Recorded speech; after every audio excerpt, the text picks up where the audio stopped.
We, as in all of us, have to understand and appreciate that we have all just gone through a really traumatic time. This COVID thing, this lockdown thing, this mask thing. A lot of people have been very, very upset. A lot of people allow themselves to get overly upset and frustrated over situations that they have no control over, which added to their frustration. Unfortunately, here we are 2 years out, and people are on auto, and they're still lashing out in frustration, anger, and so on. And we need to understand, especially to try to maintain a safe working environment, we got to understand that this person probably is just needs to vent. They're going through a lot. I'm not trying to make an excuse for their behavior. I'm just saying that if we make an effort to try to understand where they're coming from, it will help temper our reaction or response.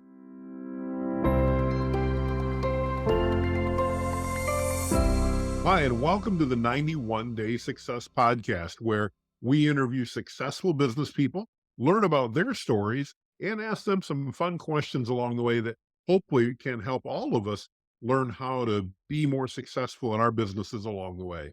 With that, I'm really thrilled today to have John Riley from General Response with me. John and I met just about maybe 2 months ago for the first time. Yeah. um, and while we've never met in person, we had a great conversation. And I said, "Hey, John, Mhm. I really want to get you on the podcast. You can share some things about your business and what you've done." With that, John, to get us started, to introduce yourself to the rest of us that are here and the rest that are listening, can you give us kind of an elevator pitch of who you are and a little bit about your business? Yeah, good to see you, and thank you for the opportunity to chat.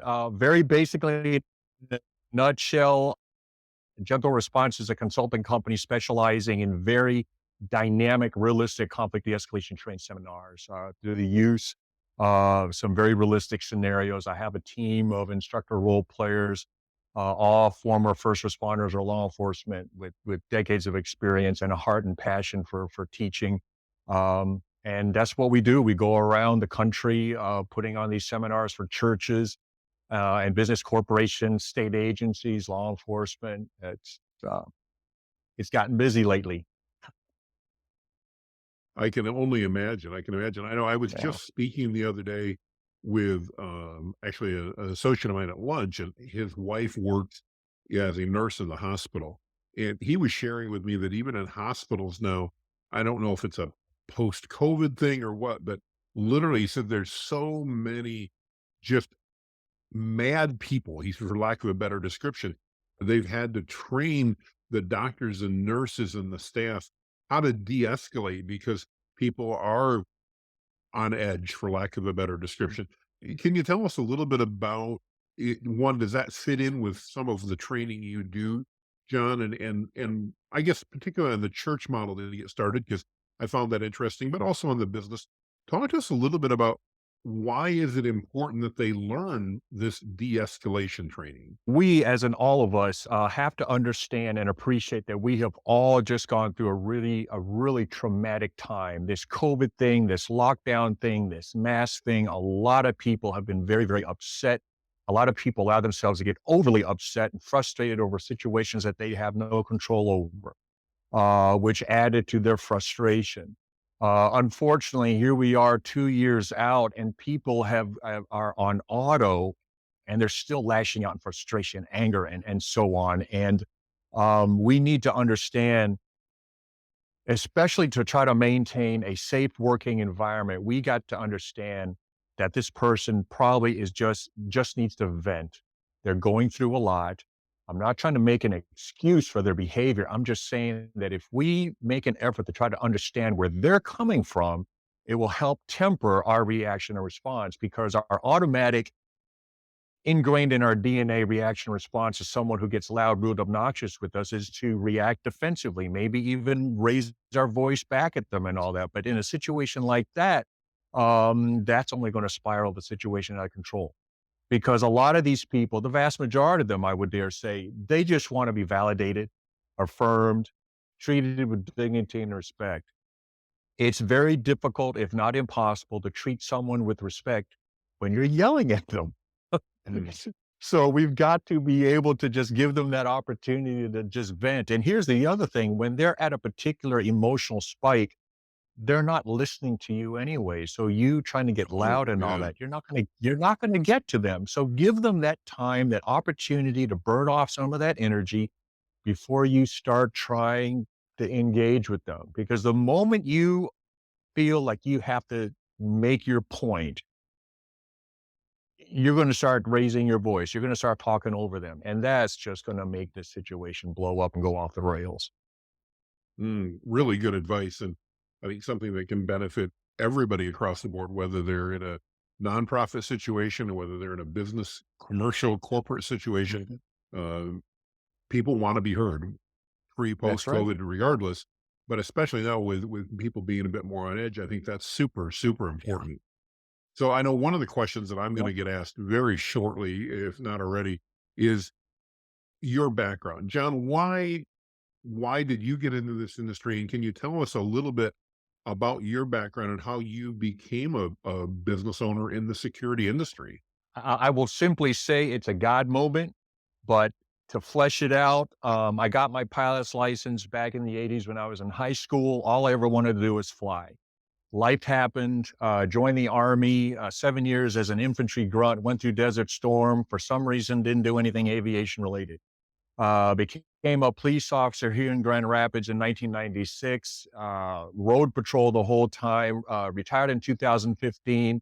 And again, a career in law enforcement, nothing aviation related. As my career was winding down, I said to myself, you know what, doggone it, all I ever wanted to do was fly. And so I saw myself going into another career, just flying businessmen around and started working towards that goal. And in 2016, about a year after I retired, representative from our church security, I attend one of the major churches here in West Michigan, made a comment to me, asked me if I would consider doing a de-escalation class for our security team. We have a pretty large security team.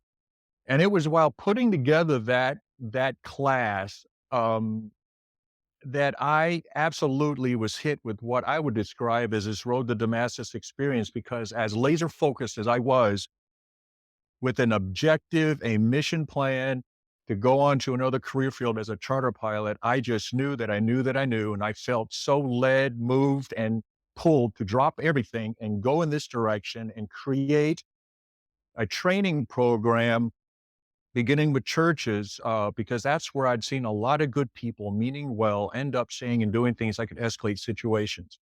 And so I just stepped out in faith. I have a lot of college, but no college degree. I have no idea anything like that, but I knew that I had to do this. And so I put together, got some business cards made up, and here I am 8 years later with the team, and we travel around the country working with churches. And by word of mouth alone, and just having a social media presence, people reach out to me from all over. Um, we've been to New York, we've been to Florida, Pennsylvania, Indiana. A lot of inquiries west of the Mississippi River, but due to travel expenses and all that, no one's pulled the trigger yet. But I know it's only a matter of time. Right? Uh, um, and I tried to, I had to come up with a business name, and I felt led to go to Proverbs 15:1. And I went there, and some of the for a couple translations that I read, they say, "A soft tone turns away wrath." And I looked at several translations, and I'm like, "Lord, I'm just not seeing my business name here." And then but I kept being led there. And then I found the Message translation of Proverbs 15:1, and it says, "A gentle response diffuses anger." And I knew that was my business name because I have seen that, folks. A gentle response diffuses anger. Does it make it easy? Does it make you does it help you de-escalate a situation just like that? No, absolutely not. But more likely than not, you will be effective and successful in de-escalating a situation if you have a general response in that moment. And so here we are. Well, John, I know you specialize in security training and that, but as we Yeah. talked the other day, and as I listened to you again today, One of the things that makes me think about is customer service, even from a corporate perspective. You know, it's got to be an unpleasant position. We've all taken calls from clients that were not happy. And it seems to me the same things that you're teaching from a Yep. security really would apply there as well, because these are really communication techniques that help de-escalate a situation. And whether that's a customer who's mad because his french fries came out cold, or whether that's, in a situation, a true security situation, de-escalation is really what you want to do at that point. De-escalation skills is a life skill.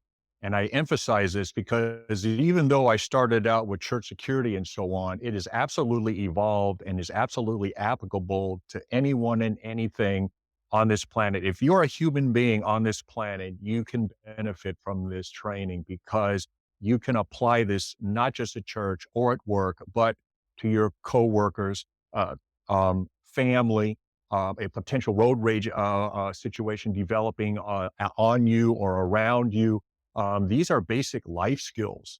Um, I was having a conversation with some police officers a number of years ago, and we were talking about the caliber of young people coming up and wanting to be police officers, good people, but not knowing what they don't know, and their life has been it's all emojis and emoticons, and they haven't really developed people skills.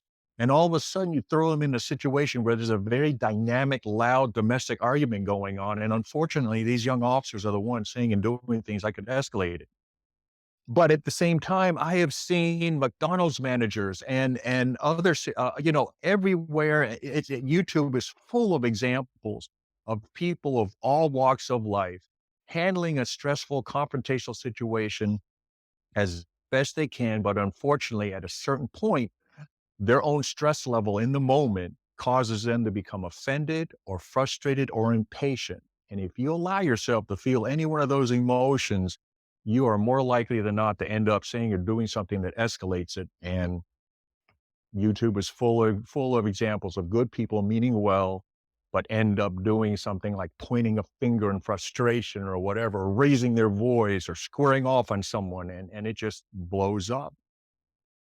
I have a video of situations from fast food. In the old days, a manager or clerk would simply say, it would take 3 seconds to do this. You know what? I'm sorry. Here's an extra order of fries. Even here's your money back. Bam, situation's over. But now you see these situations, and we just had one here at a where the Wendy's here in Wyoming in September of 2022, where the clerks start mouthing off and just going crazy and just escalating the situation until it became physically violent. Totally avoidable. And like I said, the de-escalation skills that I teach are life skills that are applicable across the board on this planet. It's so interesting to see these just human conditions that we can Mhm. deal with and talk to. Let's go back to the business for a moment. Talk to me a little Yeah. bit. You said you got started about 8 years ago, and obviously you got started with churches, but now I know you do business literally with companies across the various parts of the United States. How did you, a lot of our viewers are business owners. Share Yeah. with them a little bit about how did you expand and how did you start getting those clients that obviously didn't necessarily know you personally? Word of mouth.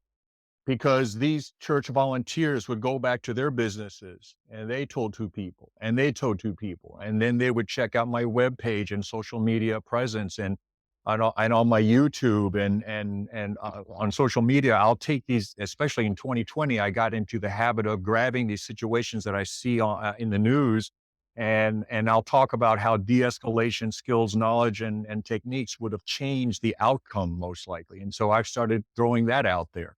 And so that's how it just took off from there. Yeah, it just word of mouth, and thank you, Lord. I've really not made much effort to market myself other than, doing what I can and doing the best I can to do a good thing at these training seminars, and then just having a social media presence. So That's just from your perspective, John. Do you find most of your customers have a security situation first and then go, "Oh my goodness, we need to train," or that they are realizing that the likelihood of one of those is greater than it used to be, and it's really important that we train our team. Any idea which is the majority? You know what? Lately, over the last year, 2 years, I think it's equal. They're realizing people are realizing it's not just a security thing or customer service per se. It's just human interaction. So, a lot of customers, clients are reaching out to me. Um, Actually, lately, it's probably been more customer relations, customer services.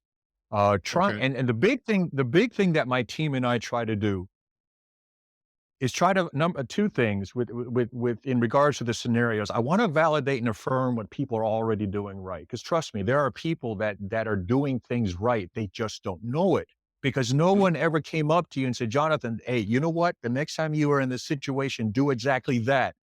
It may or may not have worked out right now, but I'm telling you, in the long run, you keep doing that, that's gonna work. So we wanna validate and affirm people what they're doing, and then talk about, some of the things that they may have done in that scenario under stress that they wanna be aware of. Like, for example, rolling your eyes. Be careful. Some people have a tendency to wear their emotions and thoughts on their face. Yeah, and you wanna be careful about that because you could set a situation off that much worse. Again, people wanna be treated with dignity and respect.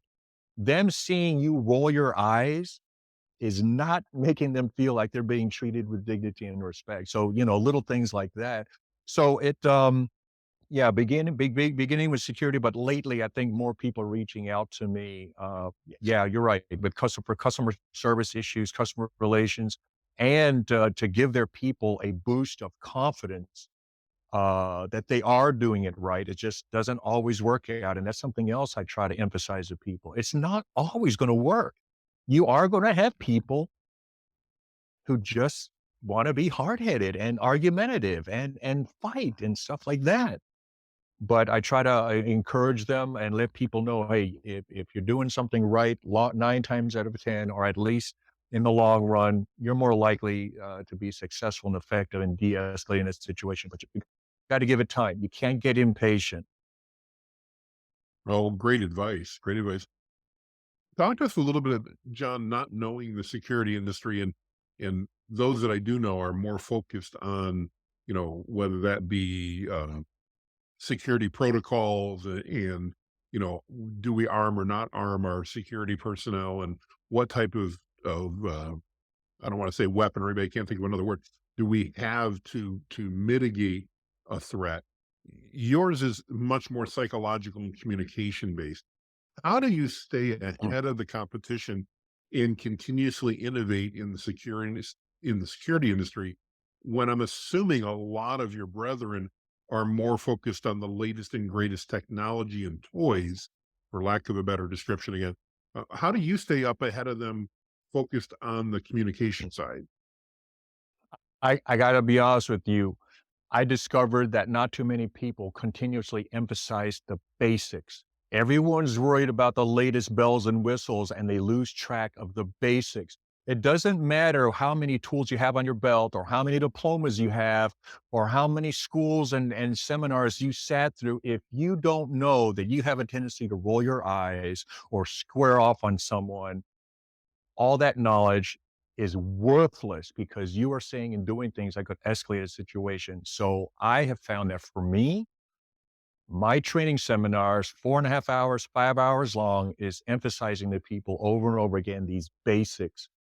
It- and if you hear something over and over again, it starts to sink in. I mean, you and I, we both still remember, have a Coke and a smile. We heard some of these Hmm. jingles so many times. Have it your way at Burger King. I mean, we could probably still recite a whole lot of stuff that we heard back in the '80s and even in the '90s because we heard it so many times.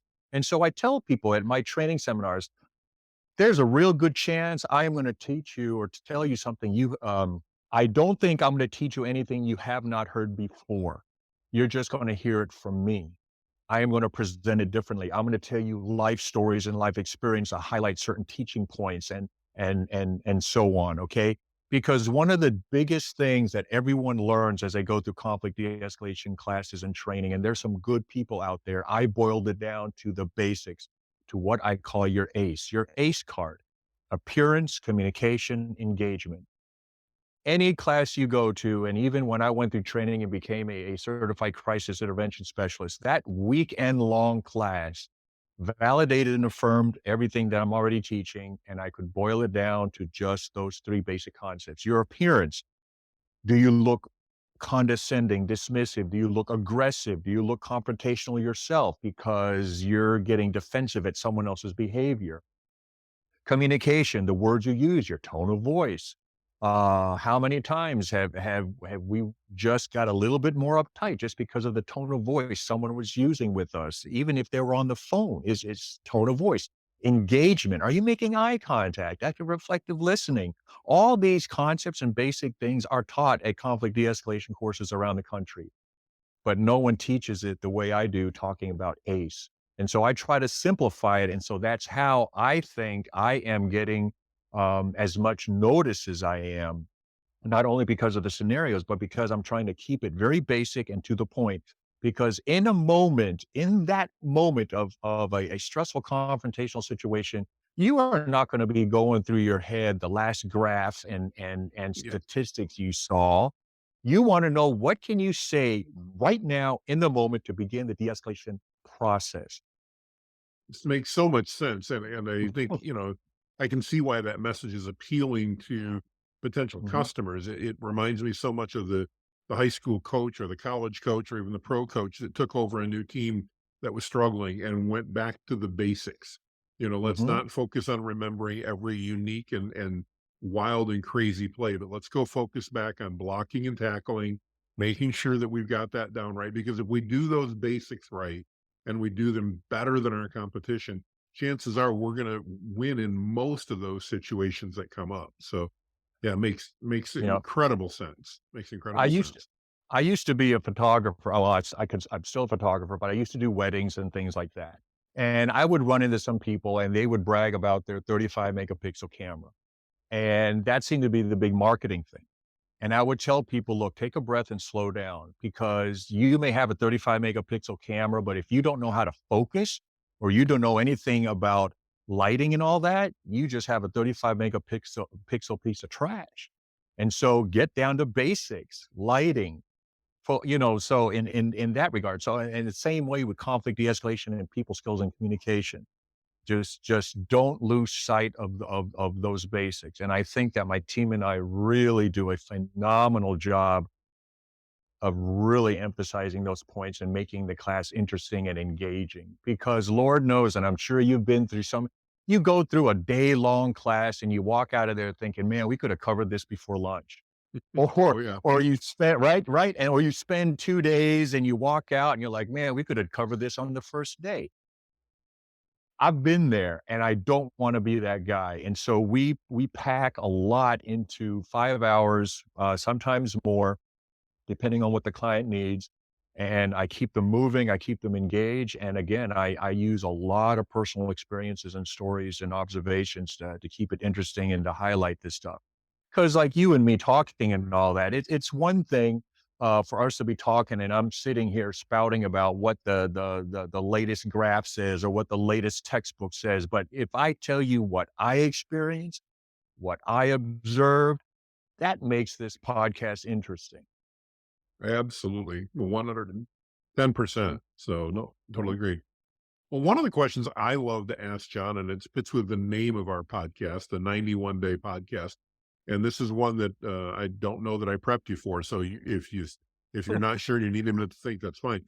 But if because we're headed into what most people would agree some recessionary times, I think there's going to be a lot more people looking to start a side hustle, maybe pursue that entrepreneurial bent that they've had, like you and I have both done, and start a business in that. If you had to start over, you had no choice, and somebody gave you $1,000 and a laptop and a phone, you didn't have to worry about food and shelter. You didn't have to worry about a vehicle, but you had $1,000, a phone, and a laptop. What would you do to build a business in the first 91 days? That's 3 months. In the first 3 months, what would you do to build a business in those first 91 days? you did kind of comment that you would be asking me that question, and I've contemplated that. But I always came back to this. For me personally, I stepped out in faith because I don't know what I don't know. And if you gave me a laptop and a pen and $1,000, I would probably just stare at it because I don't know business back. You know what I'm saying? I just Sure. knew that I had to do, and so really in those 91 days, I probably would not do anything much different than what I did do, was just start making a phone call and saying, "Hey, my name's John. This is what I do." And just slowly, I think if anything, I would encourage people out there, look, if you have a heart and a dream and a desire to do something, the big one right there, and I think we've all heard this before, but it's different when you're actually hearing it. Ignore the haters, ignore Yeah. the doubters, ignore the haters, even when they're in your own family. Because like I said, me starting this business was so out of character for the people who knew me and grew up around me. They were supportive, but I knew there was some concern because John doesn't know business. Um, but in those early days, when I heard there were doubters and naysayers and stuff like that from people I used to work with, or this negative comments on social media, you've got to look past that. You got to let it go, and just continue to hang on to that dream. So really, if you gave me all those things, $1,000 and a phone and a laptop, I don't know that I would do anything different, Jonathan. It's because I don't know what I don't know, other than to do what I did before and just step out in faith. And really the word of encouragement I would tell people is just stay focused, ignore the haters. Trust me, you will develop your tribe, your supporters and all that will fall in place, and give yourself positive affirmations and just let yourself know that you can do it, you're qualified, and so on. So that's really, I think, that's the best way I can answer that question. Well, I think it's a great one, and I think it really fits in with what you're doing for your business, John. I mean, your Yeah. business is focused on the fundamentals of de-escalation, Mhm, not mhm, on doing all the neat, fancy stuff. And what you're talking mhm, about here is really the same thing. And I think it's so true. If you're going to be starting a business, focus on the basics. mhm, Don't worry about, you and I are both avid, I'll speak for myself, an avid amateur photographer. You've done more pro work mhm, than I have. But, I've realized that this particular device mhm. allows me to take photos and video. Is it as nice as my 35 millimeter mirrorless camera that I love to use? No, it's not. But at the end of the Mhm, day, when it comes to mhm, my business and creating a video of answering a question for one of my customers, I can do it in 30 seconds on this phone, and it will be 95% of everything it would be if I took the 3 hours to set up and do it right. on my DSLR and edit it and everything else. And sticking to the basics in that case is one of many examples, allows me to be successful. And I love what you said. It's the same way I built our company. We identified an audience, and we picked up the phone and we called them and introduced ourselves and basically said, "Hey, this is what we do and how we can make your life better. Do you have any need to make your life better in this way?" And they either say, Mm, "Yes, I do," or a lot of them say, "No, I don't." yep, But yep, you don't need a lot of them to say yes if you're building a good business, because a few key people that then, as you do, then that you can leverage for word of mouth and referrals, can allow you to build, as you've done, an amazingly successful business that serves far more people than what you originally thought you would.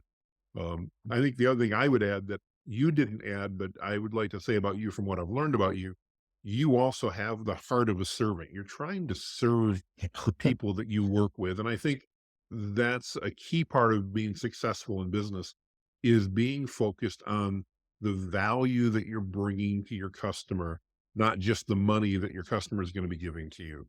Because when you focus on that value, you're going to be successful. It reminds me, you're probably not old enough, John, but when I got started in sales, I listened to Zig Ziglar a lot. And one of his yeah, common things was, if you help enough other people get what they want, you can have anything you want. And it's so true, I think, in business today, and something I would recommend for anybody considering starting up. Help people get what they want. And in that process, assuming they're willing to trade some money for getting them there, you're going to become successful and probably more successful than any other way that you could have done it. So, It reminds me, there is a biblical verse, and of course, I didn't go to preacher school, and I can't remember which verse it is, but it does say something along the lines of put others ahead of yourself. Don't do things with vain conceit, thinking of yourself, but hmm hmm put others above you. And exactly right. Having that servant leadership attitude and that heart of a servant, I think is very important. I've had people make comments to me. Um, about how much money I could potentially make and stuff like that. And I gotta be honest with you, and I'm not just saying this, that is really not my goal. hmm I really, they'll ask me to do a webinar or something like that, and I can't because it's not the same. The quality of the training and stuff like that, even though informational is not the same as what I can do, when we do things in person. I'm more interested in being able to make sure that you and your customers, your clients, your personnel, your staff, your volunteers are going to go home safe. If you and your people can go home safe, that's a win. There's a huge misconception these days on what de-escalation even is or what it looks like. There's no such thing as a single word or phrase that you can say or a single thing that you can do that would just mm de-escalate a situation. It takes time for that person to come down from whatever emotional spike that they're at. You got to give it time. And even if they walk out the door mad, kick the trash can over, you went home safe. That's a win. Hopefully they go away, they calm down, come back, apologize. And a lot of times they'll come back and apologize for their behavior. Hey, you know what? I'm really sorry. I was really upset. Kids did something in school and I was just kind of taking that on you. I'm sorry. Again, yeah. recognize that the people that you deal with, they're probably dealing with something.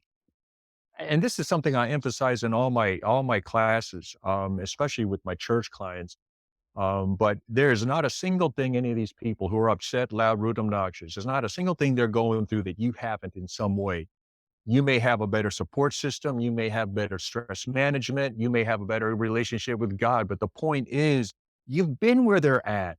You've had issues with bills and family and coworkers and COVID and mask, blah, blah, blah. You've been there. So give them the benefit of the doubt. Maybe they are being loud, rude, and obnoxious, but doggone it, you can't tell me, Jonathan, that you have not in your lifetime been talking to someone and just wanted to smack the lips off their face. We've all been there.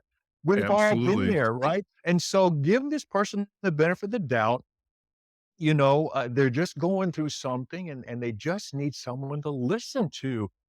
And if you have ever said to yourself, Lord, here I am, send me, well, bam, there you are. Just listen to this individual for a little bit. That's all you need to do, and chances are good it will work out, and you'll be very successful and effective in de-escalating that situation. Well, John, I want to thank you for your time today and what you shared. I think it's a very valuable message for Thank everyone, you. business leader or not, that's listening. Um, Obviously, we're going to display your website information and your contact information so anyone's interested can reach out to you. But just as we wrap up here, what would you recommend if somebody says, wow, this general response stuff, this really resonates with me, and I think it would benefit my church, my business, whatever. What should they do to learn more about how you can help them? I point people to my YouTube page because there they will see a whole number of little videos I've made from different training seminars and all that. That will give them a real good idea of what a training seminar looks like and sounds like. They'll get a feel for how I present. They'll get a feel for what their personnel and their staff will go through and get out of it. But then again, I have a social media presence. So whatever your favorite platform is, you can find me. I'm throwing little blurbs here and there. There's going to be something for everyone. And then again, you can always call or email me directly, John at gentle-response.com, and more than happy to kind of go over things with you and so on. Awesome. Awesome. Well, again, I so appreciate your time. It's been an absolute pleasure. And Thank I you. look forward to one of these days, since we actually both live in the same town, Yeah, having a chance to catch up over lunch or coffee. So, absolutely, absolutely. all right. Make it a great day, John. Thank you. You too. Be blessed. Thank you.